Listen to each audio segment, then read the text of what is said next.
छत्तीसगढ़ की राजधानी रायपुर को अगर राजनीतिक तौर पर देखा जाए तो भारतीय जनता पार्टी का गढ़ माना जाता है। इस बार जिन बृजमोहन अग्रवाल को बीजेपी ने यहां से बतौर अपना प्रत्याशी चुनावी मैदान में उतारा है, उन्होंने पिछले 35 सालों से कभी राजनीति में हार का मुंह नहीं देखा। आशीर्वाद, प्यार और स्नेह है, मेरा कभो नहीं भूल सको। जैसे रायपुर के जनता है विधानसभा चुनाव में छत्तीसगढ़ के 23 साल के रिकॉर्ड तोड़े हैं, वैसे रिकॉर्ड लोकसभा में आप मन तोड़ना। छत्तीसगढ़ की सबसे हॉट सीट रायपुर में इस बार मुकाबला दिलचस्प है, क्योंकि यहाँ लड़ाई 8 बार के विधायक और पूर्व विधायक के बीच है। यहाँ बीजेपी से बृजमोहन अग्रवाल और कांग्रेस से विकास उपाध्याय आमने सामने हैं। बृजमोहन अग्रवाल अनुभवी नेता है, लेकिन लोकसभा के दंगल में पहली बार उतरे हैं, जबकि कांग्रेस उम्मीदवार विकास उपाध्याय विधानसभा चुनाव में मिली हार के बाद कमबैक के लिए पसीना बहा रहे हैं। रायपुर छत्तीसगढ़ की राजनीति का केंद्र है। यहाँ के नतीजों से संदेश पूरे प्रदेश में जाएगा। खाली तुमर मन के कमल खिलाए से हो यही का।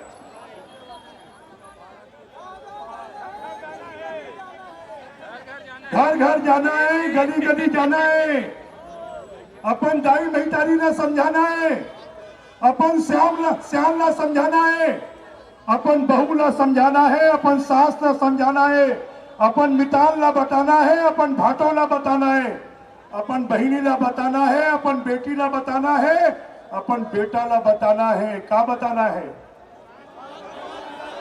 क्या बताना है? कि कमल के बटन दबाना है। 7 तारीख के आते कमल के बटन दबाए कि 4 जून के जब मशीन के पेट खुले ना, तो में से झर झर झर झर झर झर झर झर कमल फूल निकले। छत्तीसगढ़ की राजनीति में बृजमोहन अग्रवाल के कद के सामने कांग्रेस के विकास उपाध्याय कहीं नहीं टिकते, लेकिन अपने प्रचार में महंगाई को मुद्दा बनाकर वो जनता से कनेक्ट होने की कोशिश कर रहे हैं। तकलीफ में है कि जगका जन खड़े हाथ उठा के एक बार सही में बता दो है कि नहीं है। जगका जन खड़े महंगाई कारण घर तकलीफ में हरे नहीं हरे। आज हर घर महंगाई कारण तकलीफ है। रायपुर में कांग्रेस की राह इतनी आसान नहीं है, क्योंकि पिछले 3 दशकों में ये बीजेपी का अभेद दुर्ग बन चुका है। रायपुर में कांग्रेस को आखिरी जीत 1991 में मिली थी। इसके बाद 1996 से लगातार बीजेपी को जीत मिल रही है। बीजेपी की टिकट पर रमेश बैस यहां से 7 बार सांसद चुने गए। 2019 में बीजेपी के सुनील सोनी ने बाजी मारी। मतलब 7 चुनाव से लगातार कांग्रेस रायपुर में हार रही है। मुश्किल का समय, विपरीत परिस्थितियां, साधन संसाधनों की कमी, उसके बाद इस लड़ाई को लड़ने का काम आप और हम मिलकर करेंगे। और मुझको विश्वास और भरोसा है कि इस लड़ाई में हम जीतेंगे। बीजेपी के अपराजय योद्धा बृजमोहन अग्रवाल भी जानते हैं कि चुनाव होता है, इसमें मेहनत तो करनी ही पड़ती है। बृजमोहन कोई नवा नाम नहीं है, पर तुमन मतलब मेहनत करे जगत करे। विधानसभा सीटों के लिहाज से रायपुर में बीजेपी मजबूत स्थिति में है। यहाँ विधानसभा की 9 सीटें हैं, जिनमें से 8 सीट बीजेपी के पास, जबकि 1 कांग्रेस के पास है। जितना बड़ा चेहरा, प्रतिष्ठा, उतनी ज्यादा दांव पर। छत्तीसगढ़ कैबिनेट में मंत्री बृजमोहन अग्रवाल के साथ इस बार स्थिति कुछ ऐसी ही है।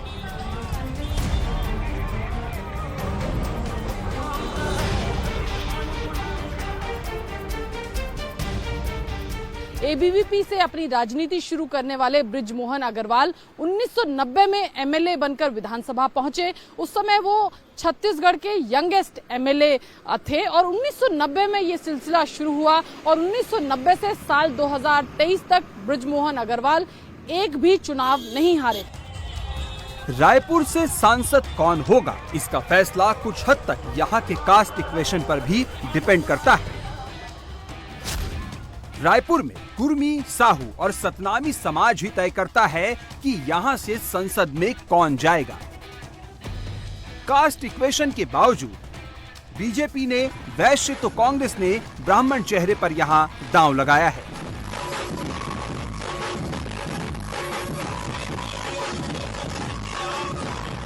मौसम के चढ़ते पारे के बीच रायपुर में चुनाव को लेकर वोटरों का मिजाज क्या है, ये जानने के लिए हमारा काफिला भी चल पड़ा। इस वक्त हम हैं मरीन ड्राइव पर और ये मरीन ड्राइव मुंबई का नहीं, ये है छत्तीसगढ़ की राजधानी रायपुर का मरीन ड्राइव, क्योंकि देश में चुनावी जो पारा है वो लगातार बढ़ रहा है मौसमी पारे के साथ।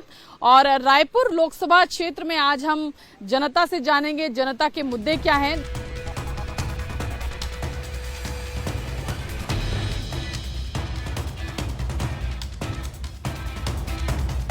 मरीन ड्राइव के इस इलाके में हम हैं और लोगों से जनता से जानेंगे कि मुद्दे क्या हैं। अब देखिए साहू चाट सेंटर है यहाँ पर और साहू समाज, पिछली बार ऐसा माना जाता है कि 2023 के विधानसभा चुनावों में कांग्रेस पार्टी को ओबीसी मतदाताओं का बड़ा साथ मिला और साथ ही साहू समाज का साथ मिला, इसलिए सरकार बनाने में कामयाब हुई। क्या नाम है भाई आपका? मैम रितेश साहू। रितेश साहू, क्या इस बार साहू समाज किसको वोट देने जा रहा है? सर देखा जाए तो मैम बीजेपी मान के चलो। अच्छा है, साहू का साथ इस बार कांग्रेस को नहीं मिलेगा, पिछली बार विधानसभा में काफी साथ दिया था। अब पिछली बार से क्या था, 5-15 सालों से तो बीजेपी थी, उसके बाद आदमी सोचता है कि चलो एक बार परिवर्तन करके देख लिया जाए, तो परिवर्तन करने पे आया था कांग्रेस। लेकिन आप तो खुद देख रहे हो कि कांग्रेस 5 साल में क्या किया, हर घोटाले पे कांग्रेस का नाम आता है। क्या नाम है आपका दीदी? मैं अनुभवी साहू। क्या लग रहा है कि क्या इस बार चुनाव में होने जा रहा है, जनता का मूड क्या लग रहा है आपको? ठीक है। ठीक है, आप किसके समर्थन में है, पंजा छाप की फूल छाप? फूल छाप। फूल छाप के समर्थन में है, तो इस बार सब फूल छाप को वोट देंगे आप? रायपुर में चुनाव प्रचार में बृजमोहन अग्रवाल जय श्री राम का उद्घोष कर रहे हैं। बोलो भारत माता की, छत्तीसगढ़ महतारी की, जय जय श्री राम। सियासत में राम नाम का असर रायपुर के वोटरों में भी दिख रहा है। वोटर हैं? क्या नाम है आपका? राहुल कुमार साहू। राहुल साहू, क्या लग रहा है इस बार चुनाव में कहाँ जा रही है जनता, हवा किसकी चल रही है? तो बीजेपी की तरफ ही पलट रहा है पूरा। हाँ। बीजेपी के ही जीत होगा। क्यों लग रहा है बीजेपी की तरफ पलट रहा है?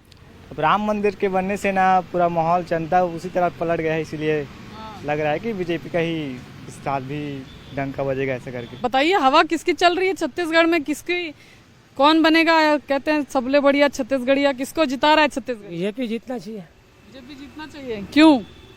काम अच्छे किए हैं। काम अच्छे क्या काम अच्छा है बीजेपी का? बहुत सारे काम अच्छे हैं भाई, जैसे कि नारियों के लिए योजना निकाल दिए हैं। महतारी वंदन। हाँ, महतारी वंदन है, राम मंदिर बनवा दिए हैं, बहुत सी कामें हैं। रायपुर में हिंदुत्व की लहर को भांपते हुए कांग्रेस भी सॉफ्ट हिंदुत्व की पिच पर बैटिंग कर रही है।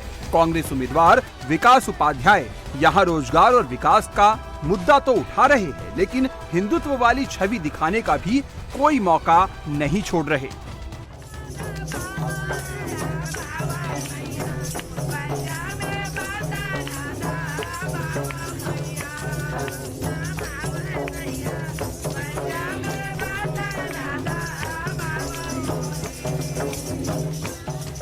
चुनाव जीतने के लिए उम्मीदवार रायपुर की सड़कों को नाप रहे हैं। ऐसे में हमने भी सड़कों पर रोजी रोटी कमाने वाले स्ट्रीट वेंडर से बात कर उनकी नब्ज टटोलने की कोशिश की। छत्तीसगढ़िया किसके साथ है? फूल छाप के? कमल के छाप है हमन तो काहे कमल छाप है? क्यों? कमल छाप का काम ठीक ठाक रहता है इसलिए। जैसे? अरे हम लोग को रोजी रोटी कमाने मिलता है रोड में दुकान लगा के, इसलिए ठीक ही है। कांग्रेस की सरकार में 5 साल तो बहुत पुलिस वाले भी गाली बकते थे और नगर निगम तो लगाने नहीं देती थी, और उजाड़ के हम लोग का चौपाटी बनाए थे, हम लोग डिब्बा नगर निगम का खरीदे थे, उसको भी हमारा उठा के सब फेंक दिया, ले जाके ब्रिज के नीचे डाल दिया। ना हमको वहाँ जगह मिल रहा है ना कुछ। अब देखिए गर्मी है तो गर्मी में नारियल पानी के बिना तो काम चलता नहीं है। अब सरकार किसकी बनाएंगे, किसके बिना जनता का काम नहीं चलेगा, ये भी पूछ लेते हैं।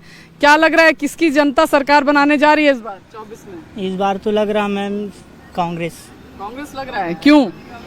क्योंकि हर सोशल मीडिया साइट में भी सब में कांग्रेस ही दिख रहा है अभी। जी। कांग्रेस महंगाई और बेरोजगारी का मुद्दा उठा रही है, वही मुद्दा है। जी मैम। जी। बीजेपी राम मंदिर और ये सब मुद्दे उठा रही है। वोटिंग की घड़ी करीब आ रही है और हवा का रुख अपनी ओर मोड़ने के लिए बीजेपी कांग्रेस के कैंडिडेट कड़ी मेहनत कर रहे हैं। लेकिन कई वोटर ऐसे भी हैं जो माहौल भांपकर मन बना चुके हैं। क्या नाम, पूरा नाम बताइए। गौतम यादव। गौतम यादव, किसकी हवा चल रही है इस बार? किसका रिक्शा चलने वाला है चुनाव में? अब वो तो आने के बाद ही पता चलेगा। लेकिन मूड क्या लग रहा है जनता का? जनता का मूड तो बीजेपी ही है। छत्तीसगढ़िया किसके साथ लग रहा है? भाजपा, कांग्रेस? भाजपा। ऐसा क्यों लग रहा है इस बार? हवा देख के जो लगता है, जो दिखता है वही तो मैं बताऊंगा ना आपको। क्या भाजपा के काम में क्या अच्छा लग रहा है लोगों को? विकास का ही मुद्दा है, राम मंदिर का मुद्दा है, और क्या। इसकी हवा लग रही है। छत्तीसगढ़िया किसके साथ लग रहा है? इसको बढ़िया मान रहा है? भाजपा ही जीतेगा। क्यों लेकिन ऐसा? मोदी के कारण, मोदी सरकार। हाँ? मोदी सरकार है ना जी। छत्तीसगढ़ की हॉट सीट रायपुर में वोटरों ने मन बना लिया है, लेकिन जीत को लेकर सियासी दल भी बड़े बड़े दावे करने से पीछे नहीं हट रहे। हमारे रायपुर लोकसभा क्षेत्र के जो लोकप्रिय प्रत्याशी हैं ब्रिजमोहन अग्रवाल जी, अपराजय योद्धा, 8 बार के विधायक, जो विधानसभा चुनाव में छत्तीसगढ़ में सर्वाधिक मत से जीते रहे 65,000 से। इमनला भी लोकसभा के चुनाव में कितना से जिताना है? 8 लाख। पूरे देश में रिकॉर्ड बनी कि नहीं बनी ना?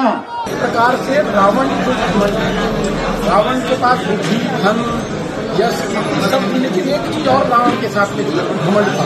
तो रावण का भी घमंड तोड़ने का काम हुआ। रावण का भी घमंड टूटा था, वो भी उसका भी विनाश हुआ। भारतीय जनता पार्टी पूरी पार्टी के नेतृत्व में घमंड है, और मैं समझता हूँ आने वाले दिन में वो घमंड टूटेगा। लोकतंत्र में जनता, मतदाता फैसला करती है कौन जीतेगा कौन हारेगा।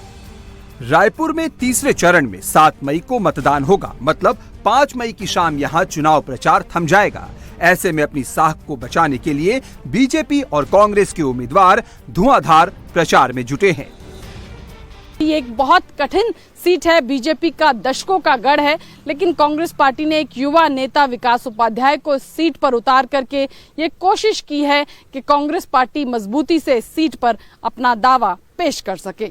लेकिन क्या विकास उपाध्याय कांग्रेस के इस राजनीतिक वनवास को यहां पर खत्म कर पाएंगे? इसके लिए इंतजार करना होगा जनता के फैसले का, जो 4 जून को हम सबके सामने होगा।